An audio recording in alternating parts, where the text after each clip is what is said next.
ఒంటి మీద నూలు పోగు లేకుండా చెక్ చేశారు అన్న ప్రశ్న, లేకపోతే లాంగ్ ప్రాసెస్ అన్నదా ప్రాసెస్ రెండు. ప్రశ్న? అంటే ఇప్పుడు ఇప్పుడు కోర్టులో ఒక వ్యక్తికి ఏదో ఒక మిస్టేక్ చేస్తే జైలు శిక్ష పడింది. దట్ ఈస్ అ ప్రొసీజర్ కదమ్మా. So we cannot change the procedures, మనం మార్చే అవకాశం లేదా sir? Evidence that entire code of criminal procedure. ఇప్పుడు ఆ టోటల్ క్రిమినల్ లాస్ని ప్రొసీజర్స్ని కొంచెము అంటే అందరికీ ఒకే ప్రొసీజర్ అనేది కొంచెం బాధ అనిపిస్తుంది సార్. నో ఎందుకంటే no no no citizen is citizen. Right సి laws are made for citizen. Right. ఇప్పుడు ఒక ఖైదీ జైలుకి వెళ్ళిన తర్వాత కానీ, లేకపోతే ఒక సందర్భాల్లో లాకప్లో పోలీస్ స్టేషన్లో ఉన్నప్పుడు కానీ, సో సాధారణంగా ఆ పర్సన్ సేఫ్టీ కోసం అనుకున్నా, లేక ఈ పర్సన్ మూలాన జైల్లో కానీ లాకప్లో కానీ ఇంకా వేరే వాళ్లకు హాని జరగొద్దని చెప్పేసి ఇలాంటిది వాళ్ళకు కొన్ని గైడ్లైన్స్ ఉంటాయి. ఆ గైడ్లైన్స్ ప్రకారంగా వీళ్ళను వివస్త్రులను చేయడం కానీ ఏదన్నా వాళ్ళు చెక్ చేస్తారు.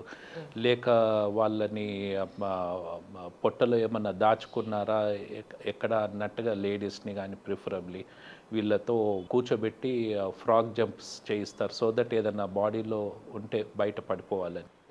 అంటే ఏమై ఉంటుంది అని అంటే, మామూలుగా ఒక మొలతాడైనా ఒక బ్లేడ్ అయినా ఇంకేదైనా షార్ప్ ఎడ్జ్డ్ థింగ్ ఉన్నా వాళ్ళు ఫ్రస్ట్రేషన్కి వచ్చి నరాలు తెక్కోసుకొని సూసైడ్ చేసుకోవచ్చు, ఆర్ దీనివల్ల పక్క వాళ్ళని ఎవరికన్నా హాని చేయొచ్చు ఇంటెన్షన్తో జైలుకి వెళ్ళి.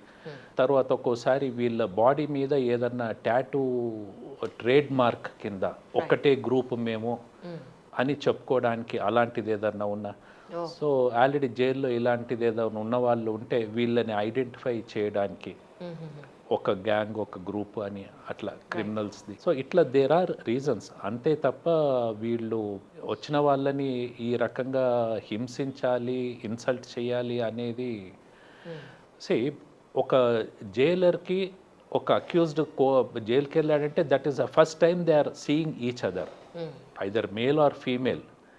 సో ఆ ఫస్ట్ టైం వాళ్ళు ముఖాలు చూసుకున్నప్పుడు వాళ్ళ మీద వాళ్ళకు ఆ పైశాచిక ఆనందం ఆ కసి కక్ష ఎందుకు ఉంటుందండి?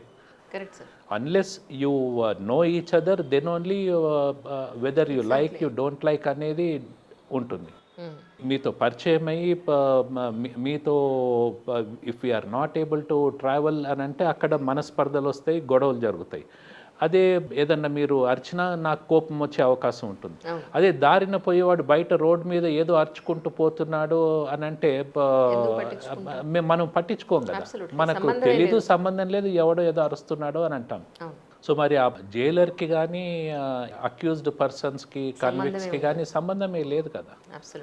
అండ్ వాళ్ళు కొద్దిగా రూడ్ బిహేవియర్ అనే విషయానికి వస్తే వాళ్ళు సాఫ్ట్వేర్ ఇంజనీర్ ఉన్నంత సాఫ్ట్గా ఫింగర్స్ అటు నాటు పని చేసుకునే వాడికి ఉండవు కదా. వాళ్ళ ఎవరి నేచర్ ఆఫ్ వర్క్ వాళ్ళకు ఉంటుంది. సో ఎట్ టైమ్స్ ఆ నేచర్ ఆఫ్ వర్క్ మనిషిని కూడా కొద్దిగా చేంజ్ చేస్తుందేమో. True true. కానీ సార్ నిజానికి జ్యుడిషియరీలో కూడా ఇగోస్ అనేవి చాలాసార్లు మీడియాకి కనపడుతూ ఉంటాయి. నిజానికి ఒక జడ్జి ప్లేస్లో ఉన్న వ్యక్తికి ఈగోనే కనుకుంటే నిజాయితీగా ఒక జడ్జిమెంట్ ఇవ్వగలుగుతారంటారా? ఈగో అనేది అసలు మనిషికే ఉండకూడదమ్మా. మనకి కొంతమంది రచయితలు ఎదిగే కొద్దీ ఒదగమని అని చెప్పి అని అంటారు. అండ్ మనం కొన్ని సినిమాల్లో కూడా వింటుంటాం, నా ఈగో పక్కన పెట్టి నీ దగ్గరకు వచ్చి సరెండర్ అవుతున్నాను అది దాన్ని ఇట్లా ఈ రకంగా చూస్తుంటారు. అయితే కొంచెం చెప్పాను కదండి, మాకు సినిమా థియేటర్స్ ఉండేవి అని. సో చిన్నప్పుడు అంతా ఆ రోజుల్లో టీవీ లేదు కనుక థియేటరే ఎంటర్టైన్మెంటు అట్లా గడిచిపోయింది. సో మా ఫాదర్ ప్రొడ్యూసరు అండ్ మేము ఎగ్జిబిటర్స్ ఫ్యామిలీ అండ్ డిస్ట్రిబ్యూషన్ కూడా ఉండింది. అండ్ దగ్గరలో Shamirpet it's about 40 minutes drive, అక్కడ కూడా ఒక సినిమా థియేటర్ ఉండింది, కృష్ణవేణి థియేటర్ అని. సో ఇక్కడ 2 థియేటర్స్, డిస్ట్రిబ్యూషన్ ఎగ్జిబిషను అది. అండ్ ప్రాబబ్లీ ఇది బాడీ జీన్స్లో ఉందేమో తెలీదు, as a legal services committee చైర్మన్గా నేను డాక్యుమెంటరీ ఫిలిం కూడా తీసా. ఓకే. అది ఇండియాలో ఫస్ట్ టైం మళ్ళీ. రైట్ మీరు వండర్ బుక్ ఆఫ్ రికార్డ్స్లో హయ్యెస్ట్ జడ్జిమెంట్స్ అని అంటే సార్. అక్కడికి వెళ్ళినాక ఎన్నో జ్యుడిషియల్ రిఫార్మ్స్ చేశాను. అందులో ఇదొకటి స్క్రిప్ట్, కాన్సెప్ట్, డైరెక్షన్ అంతా నాదే. సార్. అవేర్నెస్ ప్రోగ్రామ్ మీద drugs and child abuse, POCSO cases, narcotic drugs and dowry harassment, dowry prohibition, తర్వాత చైల్డ్ మ్యారేజెస్, వీటి అన్నిటినీ ఒకే రూపకంలో కలిపి డిజైన్ చేసి ఒకటే స్టేజ్ మీద అక్కడ లోకల్గా డాన్సింగ్ స్కూల్ వాళ్ళను పిలిచి వాళ్ళకి ఎక్స్ప్లెయిన్ చేసి ఎలా ఉండాలి ఎట్లా అని నేను డైరెక్ట్ చేసి వాళ్ళకి చూపిస్తే కెమెరామెన్ షూట్ చేశాడు. Okay okay. అండ్ అది మన పుష్పక విమానం టైప్లో సైలెంట్ మూవీ తీసి, సో దట్ అడ్వాంటేజ్ ఏంటంటే ఇష్టం ఉన్నన్ని లాంగ్వేజెస్ పాన్ ఇండియా మాదిరిగా డబ్బింగ్ చేసుకోవచ్చు అని. Right right. సో అక్కడ బెంగాలీలో, హిందీలో అన్నిట్లలో టైటిల్స్ అది బ్యాక్ స్కోర్ వాయిస్ వేసి చేయొచ్చని అట్లా చేసి మొత్తం స్టేట్ మొత్తం పెన్ డ్రైవ్స్ డిస్ట్రిబ్యూట్ చేసి రెగ్యులర్గా ప్లే చేయిస్తూ ఉంటాను. ఈ మధ్యకాలంలో అంటే కొన్ని వేల సంవత్సరాల నుంచి, వందల సంవత్సరాల నుంచి న్యాయదేవతకి కళ్ళు కట్టేసి ఉంచడం అనేది చూస్తూ ఉన్నాను సార్. బట్ రీసెంట్గా ఇది మేము తీసేస్తున్నాం అనేది నేను ఒక వీడియో చూసాను. నిజమేనా సార్? అప్పుడు ఎందుకు కట్టేశారు, ఇప్పుడు ఎందుకు తీసేస్తున్నారు? ఇప్పుడు కళ్ళు గంతలు కట్టడానికి ఏంటంటే ఉద్దేశము సార్, ఇంకా జ్యూరిస్ట్స్, వేరే లీగల్ లూమినరీస్ దీని మీద పండిపోయిన వాళ్ళు ఇంకా బెటర్గా చెప్పొచ్చు. సార్, నా వరకు నేను చెప్పగలిగేది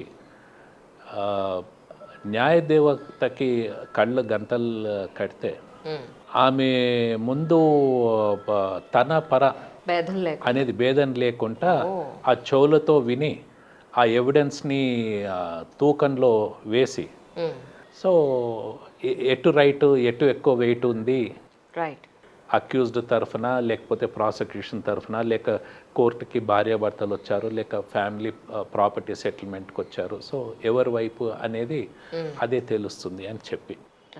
సో సాధారణంగా కళ్ళకు గంతలు కట్టుకొని ఏం తీర్పు చెప్తుంది న్యాయదేవత, ఆమెకే కళ్ళు లేవు అది ఇది అని చెప్పి కళ్ళు చూసి చెప్పాలి అది అని అంటే ఇంకా చూసి చెప్పాలి అనేది యాక్సెప్ట్ చేయాల్సి వస్తుందేమో in future, we don't know. తీసేసినట్టున్నారు కదా సార్ ఇప్పుడు? లేదనుకుంటా, I think so. I'm not sure అండి, ఎందుకంటే కళ్ళ గంతలు తీసిన ఫోటోలు అయితే నేను ఎక్కడ చూడలేదు. యూట్యూబ్ లో నేను కొన్ని చూసాను సార్, అంటే ఇన్స్టాగ్రామ్ లో కొన్ని రీల్స్ పెట్టారు చాలా మంది. అయితే బికాస్ మీరు నేను అనుకుంటే ఎవరు అనుకుంటే కాదు, but it has to come from union of India and supreme court. ఎవరికైనా ఒక వ్యక్తికి మరణశిక్ష పడిన తర్వాత దాన్ని అమలు చేసే లోపల వాళ్ళు చేసే ఆ ప్రాసెస్ స్టేజ్ వైజ్ ఎలా ఉంటుంది సార్? యాక్చువల్లీ మీకు ఉంటుందా దీని మీద అవగాహన, లేకపోతే ఓన్లీ ఇది పోలీస్ డిపార్ట్మెంట్ వాళ్ళకి మాత్రమే సంబంధించిందా? లేదండి, ఒకసారి జడ్జిమెంట్ చెప్పిన తర్వాత ఇంకా జడ్జికి ఏం సంబంధం లేదు. అంటే మిగిలిన మీ ప్రోటోకాల్ అంతా నడుస్తుందా లేదా? అది ఎవరికి సంబంధం, ఎవరి పని వాళ్ళు చేసుకుంటూ పోతారు. రైట్. సో జడ్జిమెంట్ చెప్పాడా, అక్కడికి అతని దగ్గర ఫైల్ క్లోజ్. తర్వాత అతను అప్పీల్కి వెళ్ళాడా, లేక రాష్ట్రపతి దగ్గరికి వెళ్ళాడా, సుప్రీంకోర్టు ఎక్కడికి వెళ్ళాడు, ఏంటి జరుగుతుంది అనేది ఏ లెవెల్లో ఆ జడ్జికి సంబంధం లేదు ఇంకా. ఇప్పుడు నేను కేసులో అక్విటల్ ఇచ్చాను అంటే పబ్లిక్ ప్రాసిక్యూటర్ అప్పీల్కి సుప్రీంకోర్టుకి అయినా వెళ్ళుండొచ్చు, లేకపోతే నేను కన్విక్షన్ కన్ఫర్మ్ చేస్తే అక్యూజ్డ్ అయినా వెళ్ళుండొచ్చు. ఏం జరుగుతుందో తెలియదు. Correct. So it will take its own course. Right. అలా అయితే దాని తర్వాత జరిగే ప్రొసీడింగ్స్ కానీ అవేమి మీకు ఏది ఎవరికి సంబంధం లేదండి. And we are not expected, not suppose to keep a track. మా వంతు రోల్ అయిపోయింది, that's all. So what is your personal interest to find out what is happening in that matter? Okay, out of academic interest ఏదన్నా ఉంది, నేను ఇచ్చిన judgement అక్కడ confirm అయింది, ఒక ఆత్మసంతృప్తి, సాటిస్ఫాక్షన్ అంటే ఎలాగో అది రికార్డులోకి వస్తూ ఉంటాయి. ఏదన్నా జడ్జ్మెంట్ రివర్స్ అయ్యింది అని అన్నప్పుడు ఒకరోజు కాకపోతే ఒక్కరోజు, సార్ మీరు ఈ జడ్జ్మెంట్ ఇచ్చారు, సుప్రీంకోర్టు ఈ రకంగా డిసిషన్ తీసుకుంది, సో ఇక మీదట మీ లైన్ ఆఫ్ థింకింగ్ ఈ రకంగా ఉండాలండి అని అది ఎవరో ఒకరు ముందుకు చూపిస్తారు. సో ఎందుకంటే ఇంకో కేసులో ఉపయోగపడుతుంది కదా.